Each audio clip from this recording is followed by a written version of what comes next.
Other shows we have for you to enjoy at myclassicradio.net. The Avengers was most certainly not a household name in South Africa prior to the radio series. With no national television service until 1976, the mechanism simply was not present in the country to show television programs to mass audiences. While many other countries reveled in the filmed adventures of John Steed and company, South Africa was not equipped to join in the fun. The series took Britain by storm and made a major impression in the American markets, being that greatest of rarities, a British series given a network transmission slot. However, as a filmed series, rather than a videotaped one, The Avengers was able to gain a modicum of exposure in South Africa through film rentals. Come and listen at myclassicradio.net. Other shows we have for you to enjoy at myclassicradio.net. The Black Museum was a 1951 radio crime drama program independently produced by Harry Alan Towers and based on real-life cases from the files of Scotland Yard's Black Museum. Ira Marion was the scriptwriter, and music for the series was composed and conducted by Sidney Torch.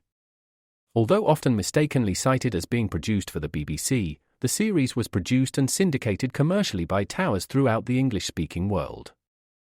Come and listen at myclassicradio.net. Your Coca-Cola bottler presents Claudia, based on the famous play and novels by Rose Franken. Brought to you transcribed Monday through Friday by your friendly neighbor who bottles Coca-Cola. Relax, and while you're listening, refresh yourself. Have a Coke. And now, Claudia. Dum, dum, dum, dum, dum, dum, dum, dum. My, you sound gay, Claudia. I feel gay, Mama. Oh, I wish I knew how to whistle. Why, all of a sudden? Oh, whistling sounds even gayer than humming. David whistles beautifully. I'm very glad you don't know how. You begrudge me every little talent. I begrudge you every little talent you misuse. Oh. It's not ladylike to whistle when walking down the street with your mother. I don't feel ladylike. I feel gay. Other people manage to feel gay quietly. Not the same thing at all. How do you like my haircut, Mama? Not bad. Is that all? Well, for the 2 hours you spent in that beauty shop, I expected to see something quite breathtaking. David doesn't like breathtaking haircuts. He likes me to be my own sweet, simple self. I didn't know you were sweet, too. Oh, yes, I get it from you. Was I really at the hairdresser's 2 hours? Yes, you were indeed. Tell me when you get tired. Oh, I never get tired. Well, I do, so I'll tell you. I feel wonderful. Am I supposed to feel wonderful just before I'm going to have a baby? I was like that. Mama, let's walk by the zoo. I'll show you David's favorite elephant.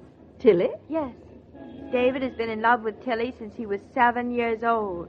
Do you know that? I'm not surprised. We'd better cross the street while there's a red light. Mama, you do not have to hold my arm. I've crossed streets before. And don't think I haven't worried about them. There's the curb. I see it. Really, you think that having a baby is making me blind and dumb. Not blind. Very funny. It's only another half block to the zoo. I haven't been there since the day David and I came together for the first time. It was fall then. Leaves were turning red. A nice full green now. Not as green as Eastbrook. Nothing's as green as the green on our farm. The pride of ownership. I'm seeing the world through green-colored glasses. I remember when David and I came to the zoo, we'd just moved into our first apartment. You were pretty lucky to find it. Weren't we, though? Just a block and a half away from you, and it seemed like miles. Now we live in Eastbrook. Doesn't seem so far away somehow. Small wonder, seeing as how I've been in Eastbrook almost as long as you have. Now we're back with you. It's as if the clock had gone all the way around to noon again. Did you think we'd own a farm when we moved out of your apartment, Mama? No more than you did. David's really happy on the farm. You're a lucky child to be able to see your husband so happy. I know. Here's the zoo, Mama. Oh, I wish David were along. We'll have to give his regards to Tilly. Does she recognize David? Oh, yes. She bellows like crazy when she sees him. Throws her trunk around as if it were light as little valise. There she is. See? Right over there behind those bars.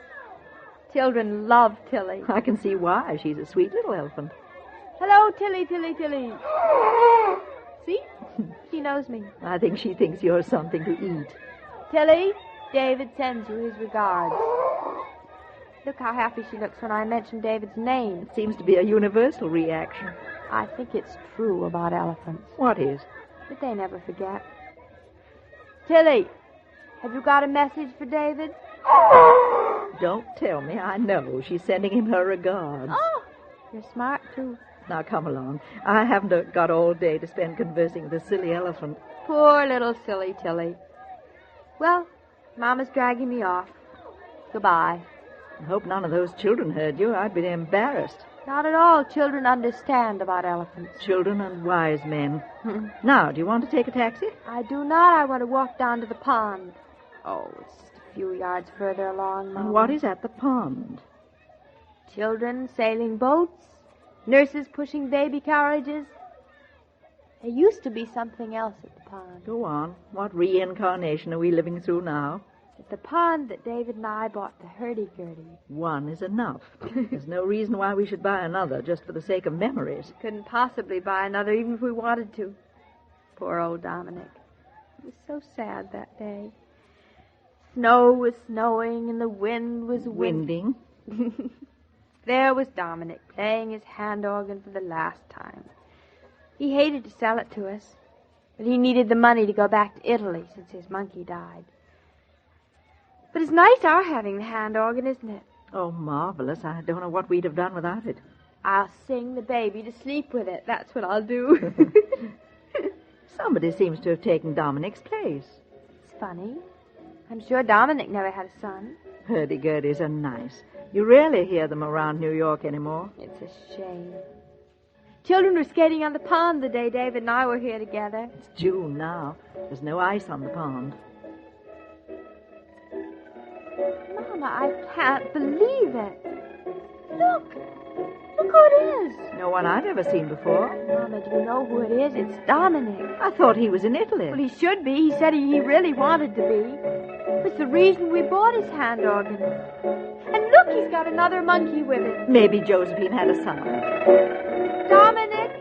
Hello. Hello! well, if she's not the lady who loves the good music. Dominic, what are you doing here? I thought you'd be sitting in the sun in Italy by now. Oh, lady, I just not could go. You give it to me the money so nice, and Dominic, his mind is all make him up. He's going to sail away to Italy, eh? But what happened? Who is this sweet little monkey? That's just the story, lady. Oh, isn't she sweet? I'm a walk down at 3rd Avenue, and I'm a pass by the pet shop. And in the little pet shop is a little monkey, eh? She looks just like Josephine. She does. The same eyes, the same smile, the same sweet look. Dominic, I'm say to myself, you got the money, eh? You must have the monkey, too. So, I'm a buy the monkey. She's called Josephine the Second. I don't blame you, do you, Mama? I've always been rather fond of monkeys, thank goodness. And then, when I have the monkey, I'm say to myself, I'm say, Dominic, she's almost the spring. The wind, she's go away. The snow, she's a melt. The sky, she's a blue. And the trees, they are green. It is just as beautiful in the spring in Manhattan, just like in Italy, no? No, And yes. the bambini, they come back in the park. And then Dominique is no here. They would be so sad. So Dominique is come back. And I'm glad, even if we're not here to listen to your music. It's nice to think of the children in the park all around you. Go on, play your music, Dominic. Everybody's waiting. And Mom and I have to get home. Oh, I'm a play all of the time because it gives to me joy in the heart. And it makes the heaven just a little bit closer. Please, lady, give my love to your husband. I will. And when you play your hand organ, many, many rich blessings come to you, eh? We are being blessed, Dominic. Goodbye. Goodbye. Arrivederci, signora, arrivederci. Dio vi bendica, eh? Goodbye. Bye.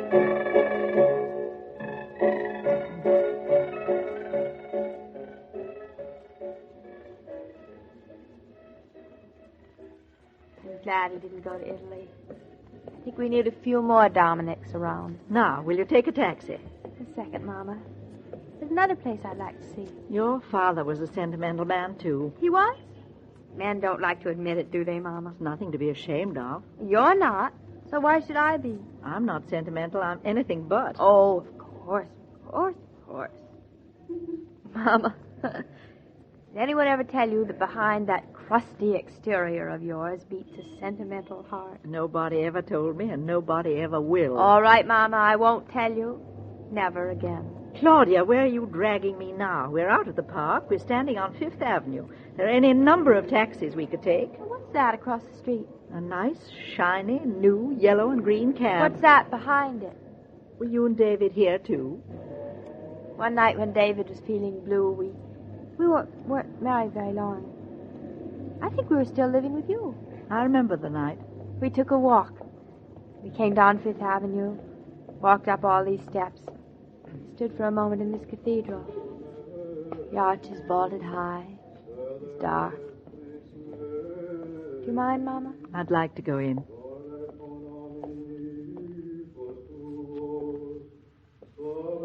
David and I stood, listened that night, too. For that moment, the world seemed simple again. We could look ahead and know whatever happened, we'd find the courage and the trust to believe in it. What is it about a cathedral, Mama? The finest ones are not built of stone. I'd like to repeat that to David. Let's go home now.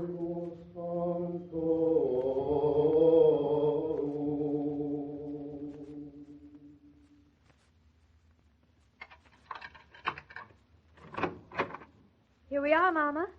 You awfully late? It's a good bit after 6:30. Oh, I hope David isn't home. He'll be frantic. Claudia! Claudia, is that you? He's home. And frantic. It's Mama, too, David. Where have you two been? I've been frantic. Hello. I telephoned Dr. Rowland. He hadn't heard from you. I called the hospital. You weren't there. I was just about to call the police. David, darling, there's nothing to be excited about. We're fine. I thought certainly the next I'd see of you would be an 8-pound boy. Oh, I'm sorry to disappoint you. Well, I am disappointed. I didn't know what had happened to you. Nothing happened, David. Claudia and I had a lovely afternoon. No, I'm glad you had. Didn't you? No. Oh. I certainly don't want to go through another half hour like this last one. I'm sorry, darling. How would you like it if I were about to have a baby and I disappeared off into the wild blue yonder nowhere? Well, now that's impossible. Well, you're just lucky it is. It'd serve you right if I did exactly the same thing that you did. Oh, darling, listen, please don't be angry. We had such a lovely afternoon. Well, I'm not angry. I'm just a little upset, that's all. Well, don't be upset either. All right, I won't be upset. I'll even forgive you. Oh, good. I'll even forgive you so far as to say I'm glad to see you. Well, that's even better. So glad to see you that I'll even ask you where you've been. Oh, David, I'm so glad you asked. Well, where have you been? Why, darling, I've been with you.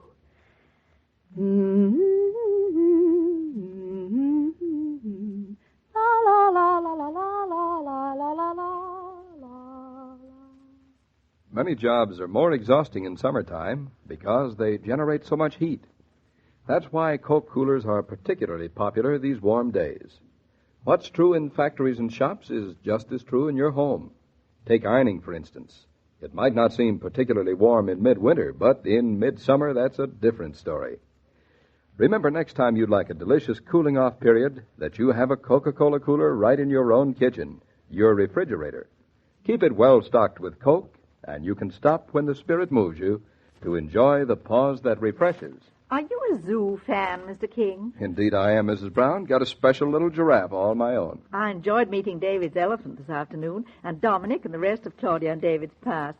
Now, I just wish I knew a little more of their future. You'll know a great deal more about it tomorrow, Mrs. Brown. I will? Yes, indeed, because tomorrow begins the event you've all been waiting for so impatiently. You mean? All I can say is you'd better start packing Claudia's overnight bag and keep that hospital phone number handy. If this is a false alarm, Mr. King, I'll never forgive you. Well, you'll find out tomorrow.